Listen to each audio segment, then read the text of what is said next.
Hello, my snake black egg friends. That's a lot, I think. But let's read the book, see what it has to say. Snake, of course, is in the earth element, and the black egg is in the spirit element.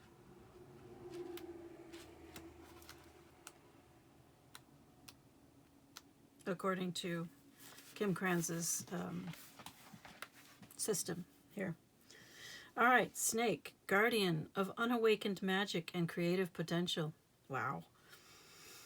The snake is a symbol of our highest potential. It is said that Shakti, our creative life force, lies dormant at the base of our spine in the form of a coiled snake. Regardless of whether this image rings true for you, it's well worth considering the amount of unawakened or untapped potential within. I have to tell you, I woke up this morning with a really aching sacrum, which of course is the base of my spine.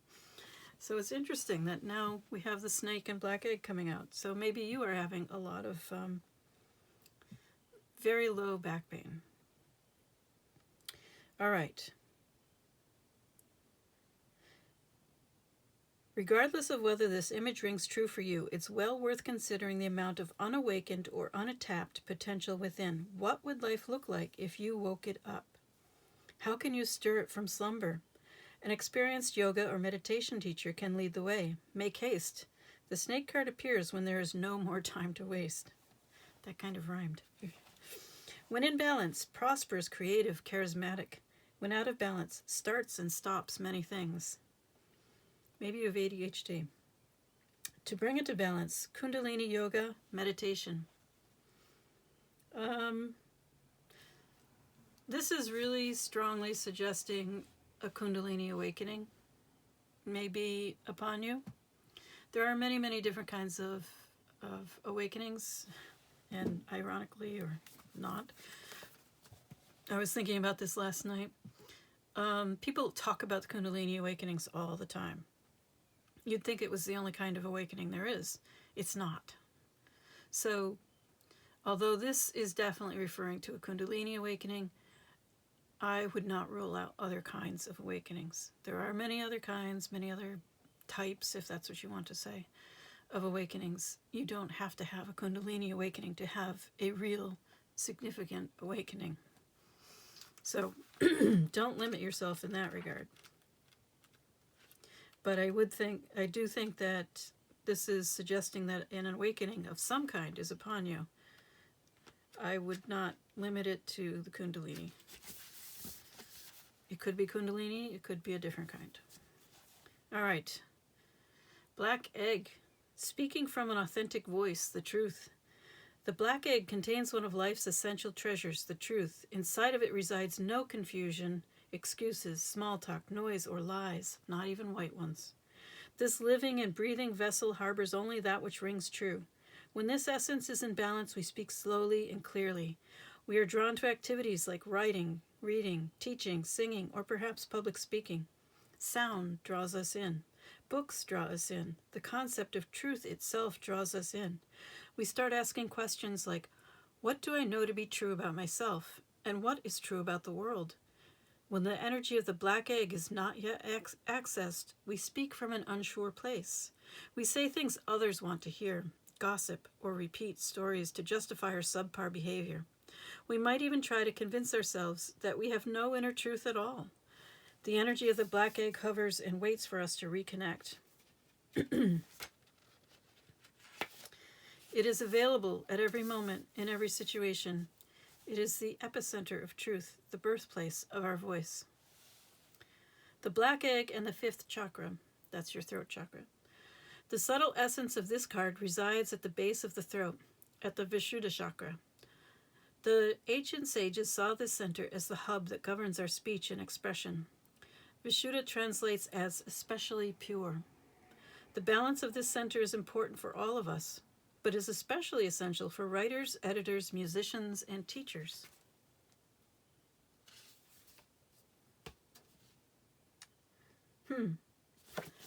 I think it should include artists of every kind. I think that's generally what artists try to do, is to be authentic with their art, to express something, some truth, some aspect of their life or their understanding of the world. That's just a thought that's come to me. Okay, so that was Who Are You? That was kind of a question for me. Who is this reading for? And these next cards are how will you know this reading is for you? So we have fair man and younger woman. So you have dealings or a relationship with a man with blonde or gray or white hair, and dealings or relationship with a younger woman. Next we have April, which is, as I am doing this, right around the corner. So something happening in April, perhaps between these two people. You may be one of these people. You may know one or both of these people. But then we have Vase, a secret admirer. That's interesting. Now this is really interesting. We have Pig and Wealth. So it says, beware of greed and wealth. I don't know if greed is a problem for you, or if you are wealthy or expecting a great deal of wealth, or maybe you will be gaining a great deal of wealth soon, in April. Who knows? It could be, a past April. Maybe you're watching this in April, or maybe it is a future April. I'm not, and it could be any of these other factors could be involved. So that's just to help you figure out whether or not this is your reading. And next, why are you here?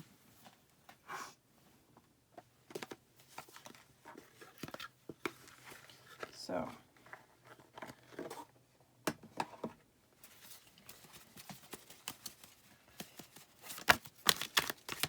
okay. Apparently, you really are going through some kind of awakening. The first card out is Phoenix, which is awakening. Total transformation, complete renewal. This is interesting. So next, we have Luck, unexpected rendezvous, and a man. So either you or this person you're having an unexpected rendezvous with seems to be a love interest.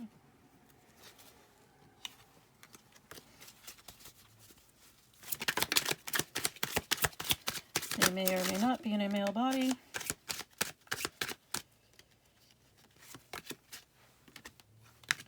But they will identify as male.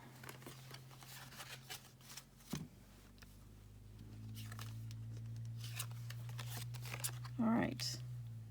Well, there's certainly a desire for something significant and long-lasting, and a belief that this is something that has been going on across lifetimes. Now, if you had a question, a yes-no question, then the answer is yes.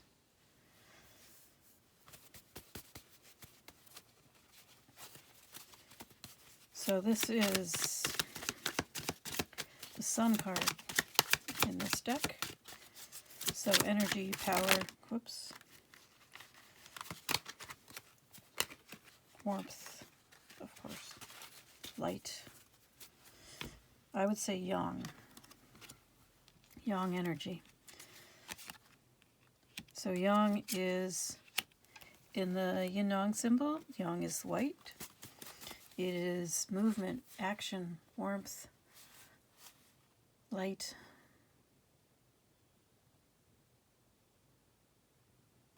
Okay. And apparently this has taken a long time. Once again, transformation, possibly pregnancy. Oops. And a transition. That makes sense. When you have that much transformation, there is pretty much inevitably a transition in your life, because everything has to change. All of the old stuff falls away. And that can include a lot of people. It can include your job. Generally, when this much transformation happens, your whole life changes. Anyway, now you have the white wolf. I think this is becoming who you are becoming. So you're becoming confident in yourself, in your inner knowing, and a belief in your own abilities, your resilience, your stamina. Perhaps, the deck's closed. Okay. So, I really don't see a question here. I mean, you got an answer to something. You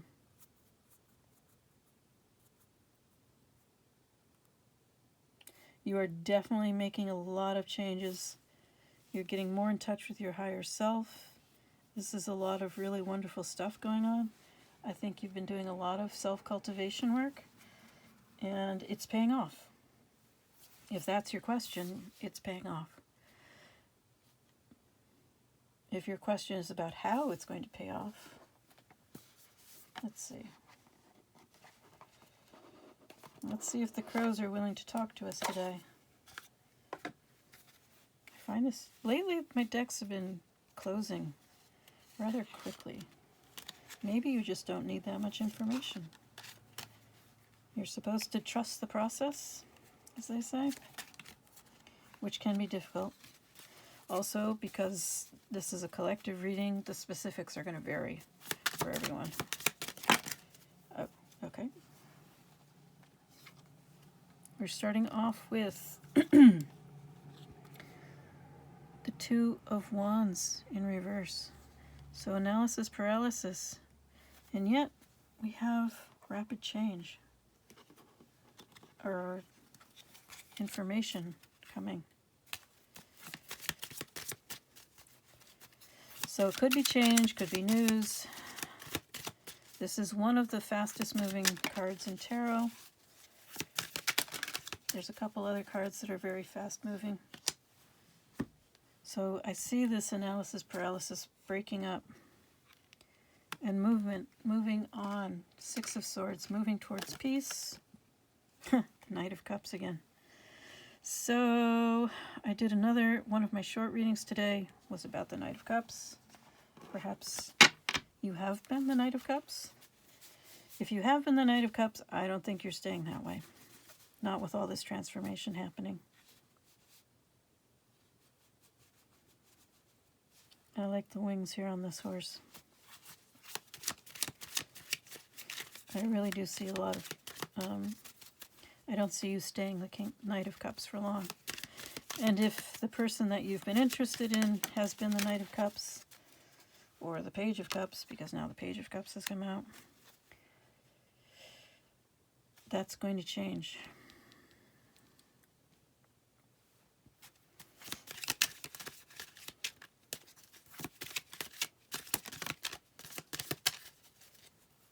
If you are changing this much, you are either moving from this Page or Knight into something much more developed, or if this is someone you've been interested in, you're probably going to lose interest in them. Wow, now we have the Queen of Swords. Are you becoming the Queen of Swords? You're going from the Knight of Cups or the Page of Cups to the Queen of Swords? That's huge. That's really huge. That would be moving from being ruled by your emotions, wallowing in your emotions, being out of control with your emotions, perhaps, to the Queen of Swords. This is a truth seeker and a truth speaker. They're really good at boundaries. They, obviously they have a lot of clarity. They're logical thinkers. They look for information. They make decisions based on facts. So you're moving from feelings to facts, to a much more logical approach to things. Although hopefully you will keep awareness of your feelings, because you do need feelings to live a healthy life.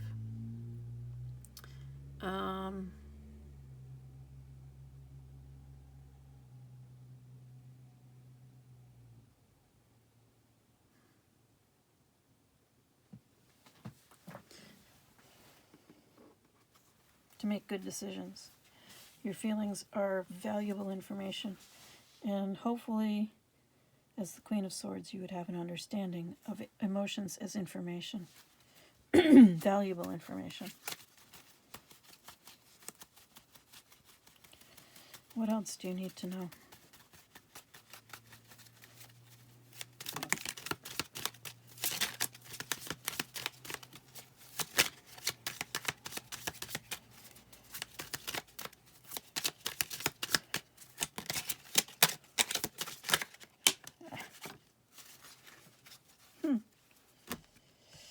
You still have some beliefs to let go of.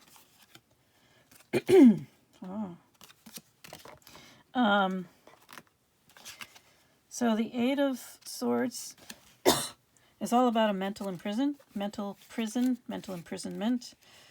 overbelief in societal programming, in family, cultural programming. You know, these thoughts that, like gender roles, for example, which are, and you know, ideas about masculine and feminine, which I try to avoid because they are quite simply made up.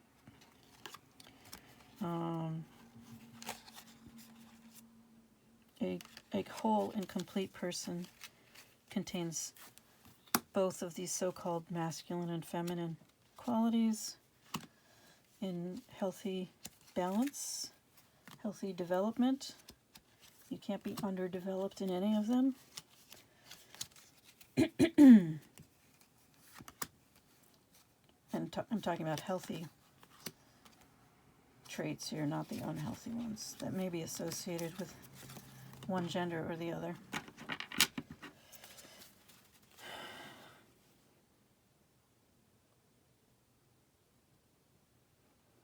There may be other societal or family or cultural ideas that have been imprisoning you, and you have been allowing them to limit your actions and your thoughts.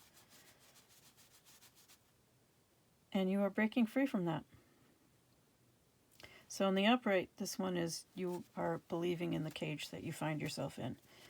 In reverse, you see that the door is open. You can walk out anytime you want. There will be big changes. There will be consequences to walking out. But you're already transforming anyway, so nothing is going to stay the same.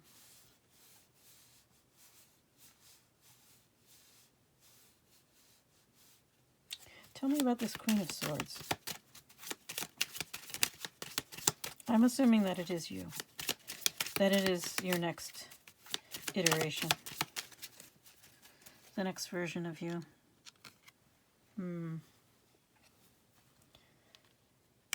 So, actually, this is pretty interesting. Classically speaking, the Queen of Swords was seen as a widow, was seen as someone who had been around the block a few times and who had suffered significant loss. And here we have the Five of Cups. So it seems that you have suffered significant loss, a very painful emotional loss. And that is forcing you to learn something else. Now, on this card in particular, you see there's this pathway through the woods away from these broken or at least spilled cups. Because once you learn these lessons, then you can move on to whatever it is that is in your future. And it is likely to be something better.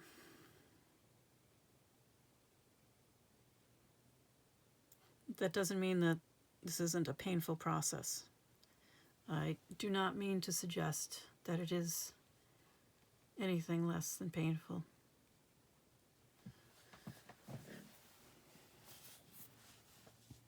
I am not trying to make light of any of your feelings. It is part of the process, this grief and disappointment. It's likely you will be disappointed by people who are close to you, who can no longer accept you. Okay. I was shuffling out archetypes cards for you, and I got Eros. Okay. Was not expecting that. So, you see the forest on this card? You're going into the forest. There's a path, though. Don't panic. And here we have the forest. That's why I wanted to point it out to you. Okay, so you have 3 archetype cards. We have 71, Eros. We have 11, or is that 9? 9. It's 9, sorry. 9, the hunter, and 36, the forest.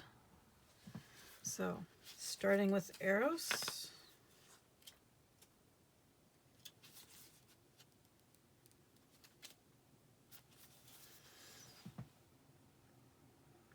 Love as desire, eroticism, sensuality.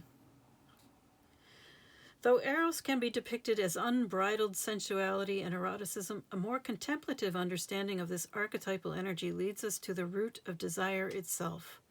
What do we long for? Why are we awakened by love? What makes us hesitate in the face of intimacy?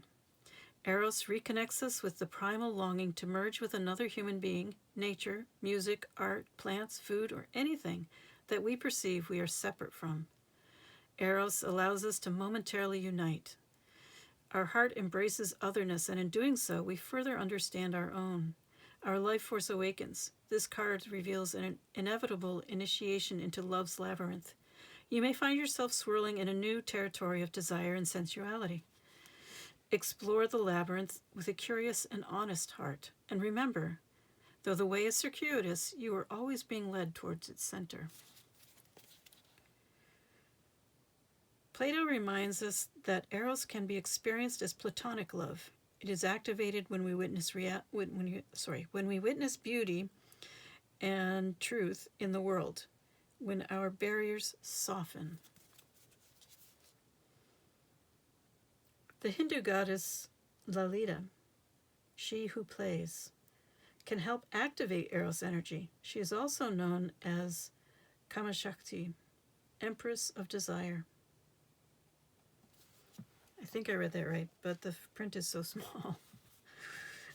Okay. When light, passion, playfulness, sexual health. When dark, madness, projection, obsession. So perhaps you have experienced a love that has awakened you. And perhaps you are learning about other kinds of love now. It doesn't all have to be romantic or sexual. It can be platonic. All right, 9, the hunter.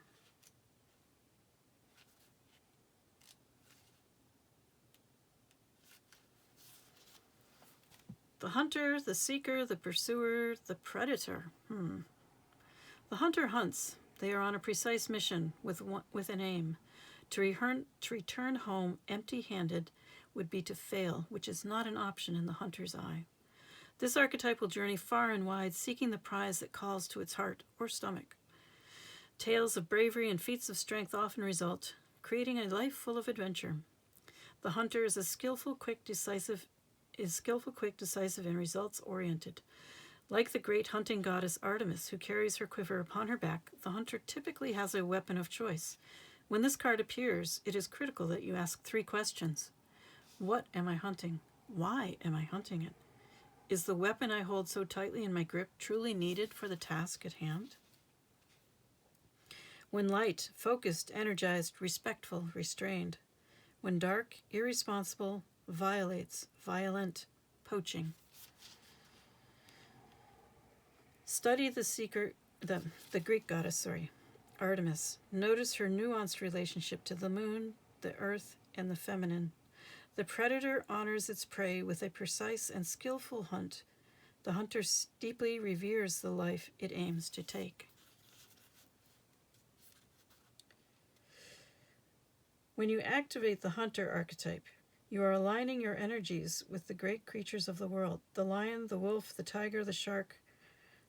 Do so with care. So what are you hunting? Why? And what weapons are you choosing? And make sure you are acting with integrity. All right, now we have 36. Oh, that's funny. It opened right up to it. Okay. The forest, the woods, the thicket, the jungle. Consider for a moment your earliest memory of the forest. It's likely it included all the mythic dynamics of this archetypal space. A little fear, a little enchantment, perhaps losing your way, perhaps discovering a secret mystical treasure. Such is the magic of the forest. It requires first that you enter it and then that you get lost within it. You may think there is a path to lead you straight through, but soon enough you'll be on what is known as the pathless path. There are tricksters here, dense foliage and entanglement, but equally present are the glimmers of fairy light and friends among the trees. You are on an adventure now, and there's no turning back, so embrace the dim light and the moving shadows. Whether literal or imaginal, brave the forest and get lost, getting found. It sounds like you're very much in that process. When light, magic abounds, childlike wonder, adventure. When dark, concealment, density, savagery. Okay. The hunter, the maiden, the crone, and the shaman make regular appearances in the forest. Don't be surprised if these cards come up together. Let the narrative reveal itself. So you do have two of those cards together.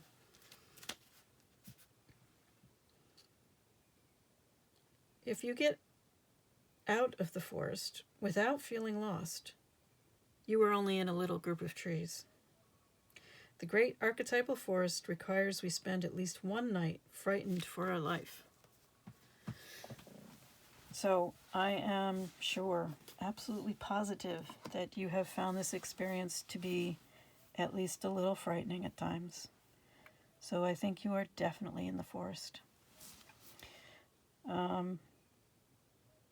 think that's a lot for you to think about. Not that you needed any input from me because you have so much going on already. But I do hope this provided some degree of comfort, that you are headed probably in the right direction, even though it is a difficult path. Keep going. It's worth it.